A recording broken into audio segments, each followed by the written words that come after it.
नमस्कार दोस्तों। Useful books 333 के एक और लाइफ चेंजिंग स्टोरी में आप सभी लोगों का स्वागत है। आज की हमारी स्टोरी एक हार्ट टचिंग स्टोरी है। बहुत दिलचस्प स्टोरी है, बहुत संघर्ष भरी कहानी है। ये कहानी है कानपुर की तमन्ना की।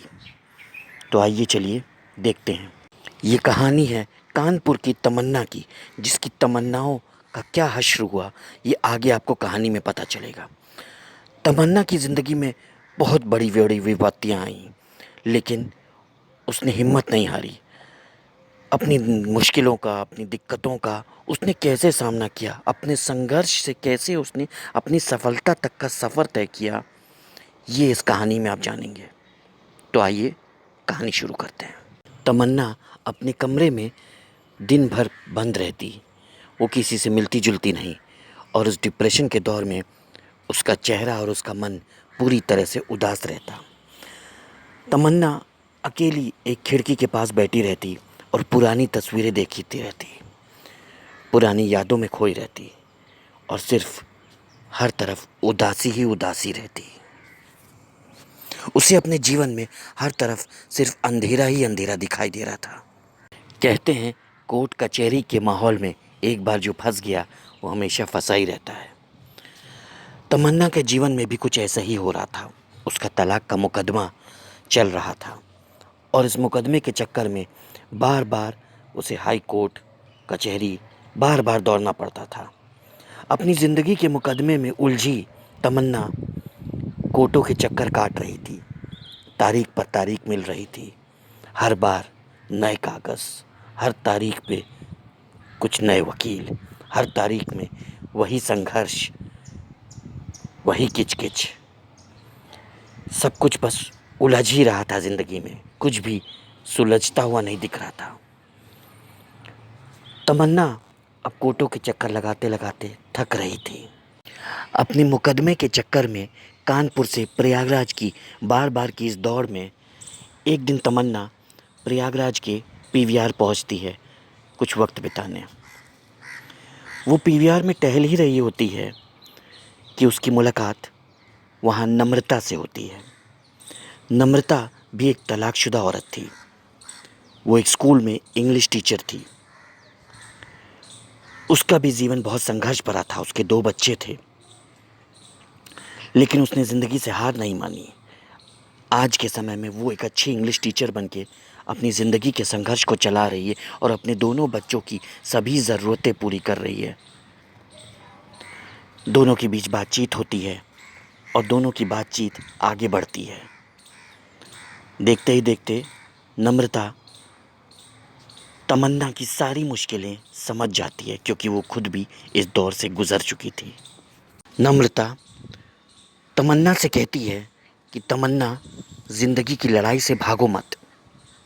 मुझे देखो, मेरे सामने भी वही दिक्कतें थीं जो तुम्हारे सामने हैं, लेकिन मैंने संघर्ष किया। मैंने खुद को कमज़ोर नहीं पड़ने दिया। मैंने अपनी पसंद का काम चुना। टीचिंग मेरा पैशन था, और आज मैं एक अच्छी इंग्लिश टीचर हूँ। I am a respected English teacher.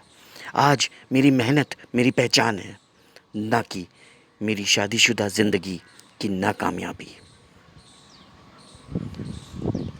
सपना तमन्ना सोच में पड़ गई, और तमन्ना उससे कहने लगी, लेकिन नम्रता, मैं क्या करूं? मुझे तो कुछ समझ में नहीं आता। नम्रता ने कहा, अपने आप को सबसे पहले अंधेरे के दौर से बाहर निकालो, डिप्रेशन की दुनिया से बाहर निकालो। डिप्रेशन के बाहर एक बहुत बड़ी दुनिया है जो तुम्हारा इंतज़ार कर रही है।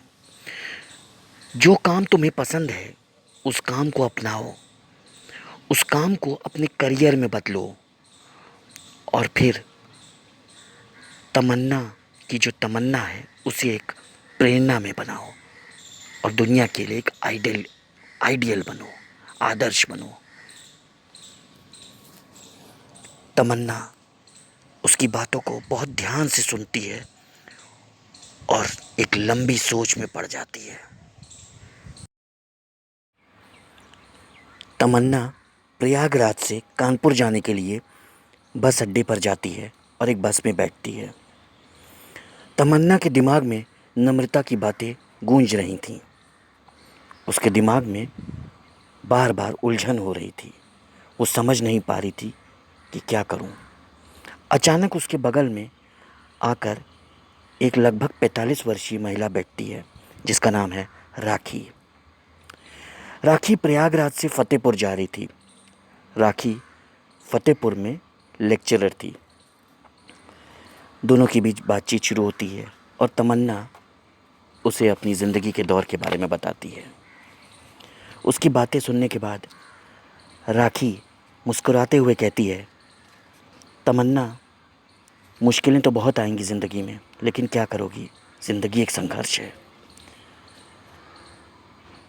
उसने आगे बताया कि उसकी जॉब के लिए उसके हस्बैंड ने उसका सपोर्ट नहीं किया। ससुराल वालों ने भी रोकने की कोशिश की। लोगों ने कहा कि प्रयागराज में घर है, तुम फ़तेहपुर तक क्यों जाओगी। लेकिन राखी ने बताया कि उसने हिम्मत नहीं हारी, क्योंकि उसे अपने दोनों बेटों की परवरिश करनी थी। राखी ने अपनी खुद की पहचान बनाई और आज वो एक सफल लेक्चरर है, एक सक्सेसफुल लेक्चरर है।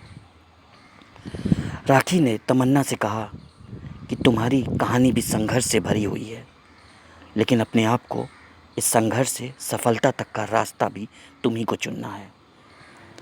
राखी ने तमन्ना से कहा कि ज़िंदगी की जंग तो हर किसी की होती है, लेकिन असली जीत तब है जब हम अपने डर को हराकर आगे बढ़ते हैं। तमन्ना, तुम भी कुछ ऐसा करो जो तुम्हें खुशी दे और उस खुशी को अपनी पहचान बनाओ और अपनी ज़िंदगी को एक प्रेरणा बनाओ, एक आइडियल बनाओ, एक आदर्श बनाओ। अब तमन्ना के हृदय में एक ट्रांसफॉर्मेशन होना शुरू होता है। उसकी सोच में एक परिवर्तन आना शुरू होता है। उसकी सोच बदलने लगती है। अब वो अपने जीवन को एक दिशा देना चाहती है। वो दोबारा जब प्रयागराज आती है तो संगम जाती है। वहाँ पानी को छूती है और एक गहरी सोच में डूब जाती है। घंटों संगम के किनारे पर वो उस दिन बैठी रहती है और उसकी सोच को एक दिशा मिलने लगती है। उस दिन तमन्ना प्रयागराज के कई ऐतिहासिक स्थलों पर जाती है, जैसे आनंद भवन, खुसरो बाग, किला, कई जगहों पर।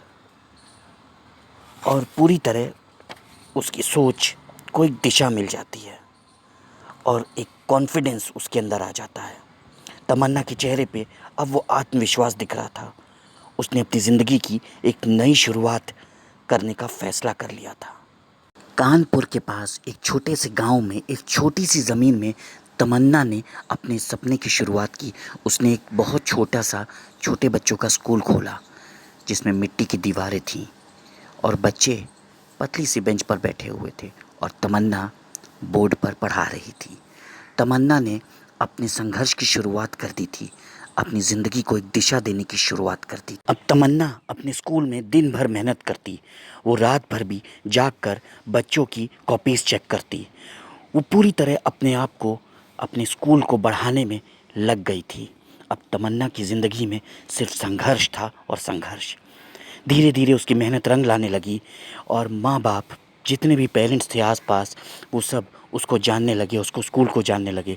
बच्चे बहुत आसानी से उससे घुल मिल जाते थे और वो बहुत अच्छे से बच्चों का ध्यान रख लेती थी।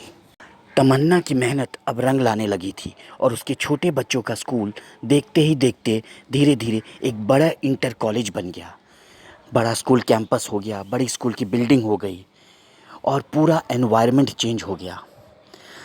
तमन्ना की मेहनत का रिज़ल्ट अब उसे सामने दिख रहा था। उसकी तमन्ना अब पूरी होने लगी थी। स्कूल का एक कल्चरल प्रोग्राम था जिसमें बच्चे ज़ोर ज़ोर से तालियां बजा रहे थे, क्योंकि बच्चे उसे बहुत मानते थे।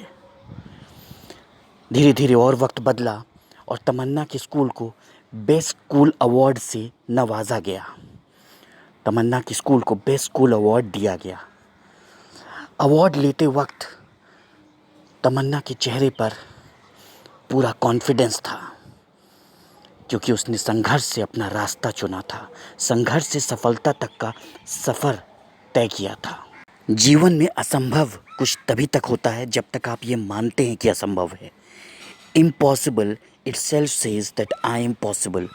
इम्पॉसिबल अपने आप कहता है कि आई एम पॉसिबल, मैं संभव हूँ, तब तक कोई चीज़ असंभव होती है जब तक हम ये मानते रहते हैं कि ये काम नहीं हो सकता, ये असंभव है। असंभव में ही संभव छुपा है, इम्पॉसिबल में ही पॉसिबल छुपा है। हमें अपनी सोच को उस पॉसिबल पर टिकाना है, हमें अपनी सोच को उस संभव पर टिकाना है। हमें असंभव के बारे में नहीं सोचना है, हमें इम्पॉसिबल के बारे में नहीं सोचना है, हमें पॉसिबल के बारे में सोचना है, हमें संभव के बारे में सोचना है और अपने संघर्ष से सफलता तक का रास्ता चुनना है, स्ट्रगल से सक्सेस तक का रास्ता चुनना है।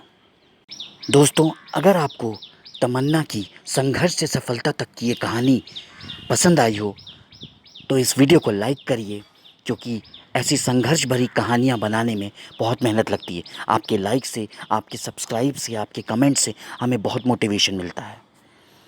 और इस वीडियो को ज़्यादा से ज़्यादा लोगों को शेयर करिए, ताकि आपके शेयर करने से किसी और की तमन्ना पूरी हो सके।